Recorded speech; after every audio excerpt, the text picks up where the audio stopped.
Sekarang saya tanya, Allah letak arsinya di mana?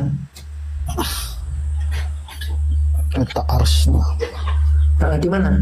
di atas air. Di atas air. Ya, surah 11 nomor 7. Yang di atas air di sini dikatakan siapa? Iblis. Iblis. Jadi Allah siapa? Iblis. Iblis. Ini Quran gak ini? An-Naba ini. An-Naba ayat 3. Berita besar ini. Apa yang besar, bro? Ya kita baca. Dan gadis-gadis montok yang sebaya. Bacanya gini loh, bro. Nah. Dan gadis-gadis gitu, bisa nggak? Ya udah, garis semua aja sih, mohon singkat aja. Yang sebaya. Yang sebaya. Ini kamu lihat nih, tafsir ringkas Kemenak. Dan Allah sediakan pula bagi mereka sebagai kenikmatan seksual dan pemberi ketentraman hati bidadari surga, yaitu gadis-gadis yang cantik jelita berpayudara yang umur mereka sebaya. Apanya yang montok? Ya apanya di situ? Nggak ada, kita lihat tahu apanya. Loh, ini udah dijelasin gimana? Oh iya iya, oh iya ya, payudara. Lupa pun, nggak lihat pula payudaranya. Iya, jadi ini kan artinya yang besar apanya? Ya payudaranya lah. Nunuknya yang besar. Astagfirullah. Ya, jadi berita besar itu ternyata berita besar dada. Ini kan cuma pikiran aja, memang dia pernah lihat ya. Loh, ini kan ini kan yang jelaskan ini ulamamu dapat penjelasannya dari hadis. Nih contoh, saya tunjukkan ya. Tentang surga nih. Ini saya ada kitab-kitabnya nih, banyak nih. Saya bukakan tentang surga nih ya. Nih, ada kitab Tamasya ke Surga ya, dari Ibnu Qayyim al-Jauziyah. Ini Syekh Anda nih, dijelaskan dari hadis yang dijelaskan oleh Ibnu Abbas. Jadi ada orang-orang bertanya, apa kesibukan mereka, yaitu yang bersenang-senang para penghuni surga ini. Terus jawab Ibnu Abbas, memecahkan apa? Keperawanan gadis-gadis muda. Nah, terus maksud firman Allah Ta'ala, sesungguhnya penghuni surga pada hari itu bersenang-senang dalam kesibukan. Kata Ibnu Abbas apa? Sibuk memecahkan keperawanan perawan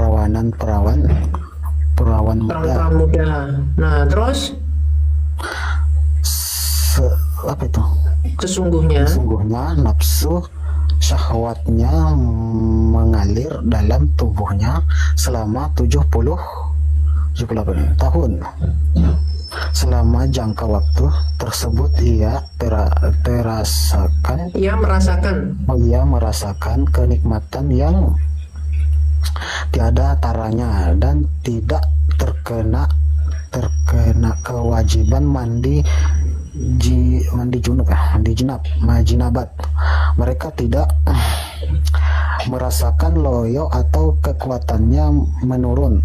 Justru hubungan seksual mereka mencapai puncak kenikmatan dan kepuasan. Tidak ada sesuatu pun yang mengurangi kenikmatan hubungan seksual mereka. Nah, jadi tegang 70 tahun, betul? Itu kan tafsiran ya. Aku membetulkan tafsiran itu kayaknya salah ya. Kamu mulai ragu dengan ulama-ulamamu sendiri gitu. Sedangkan yang pecah-pecah perawan ini ada dalam Quran loh. Tahu kamu? Nih, saya tunjukkan. Mana? Ngeri, Pak. Ngeri tafsirannya ulama. Ajaran Islam, Allahmu sendiri yang ngomong pecah-pecah perawan pun. Ini ya, Al-Waqiah nih, lihat ya, Al-Waqiah. Tafsirannya manusia yang ngomong. Nanti kamu lihat nih Allahmu sendiri nih, Al-Waqiah nomor 3536 nih, lihat ya. Dan sesungguhnya kami menciptakan mereka dengan langsung. Maksudnya, bidadari yang jelita lagi cantik itu kami ciptakan tanpa melalui proses kelahiran terlebih dahulu.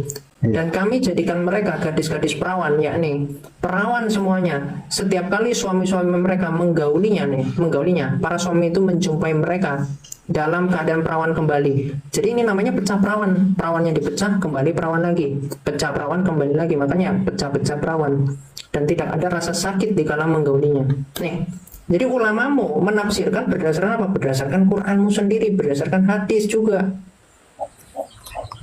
Jadi Allahmu sesat. Ya. Sesat mana sesat? Dia sesat. Allahmu sesat. Allahmu sesat ngomong pecah perawan. Ya jelas surga kita mungkin berbeda memang ya. Mau. Jadi menurut Anda apakah Allah ini sesat? Tidaklah.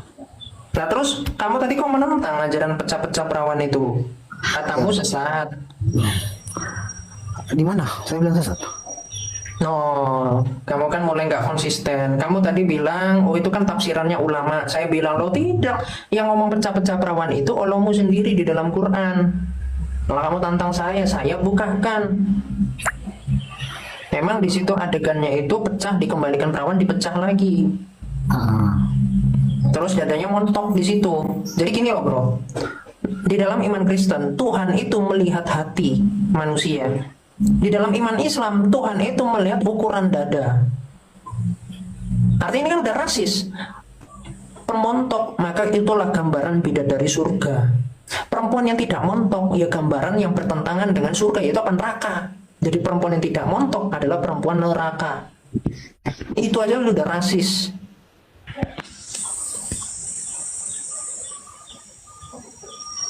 Ya, kok kamu punya Tuhan rasis melihat ukuran dada? Seakan-akan perempuan yang dadanya nggak montok itu perempuan neraka. Enggak lah. Nah, yang di neraka dadanya montok nggak? Nggak ada kok disebutkan di situ. Nah, makanya di neraka bukan dadanya montok, di surga dadanya montok nggak? Montok. Montok. Ada nggak yang nggak montok di surga? Kenapa? Ada nggak yang nggak montok di surga? Ada nggak ya? Nggak ada nggak ya? Nggak ada.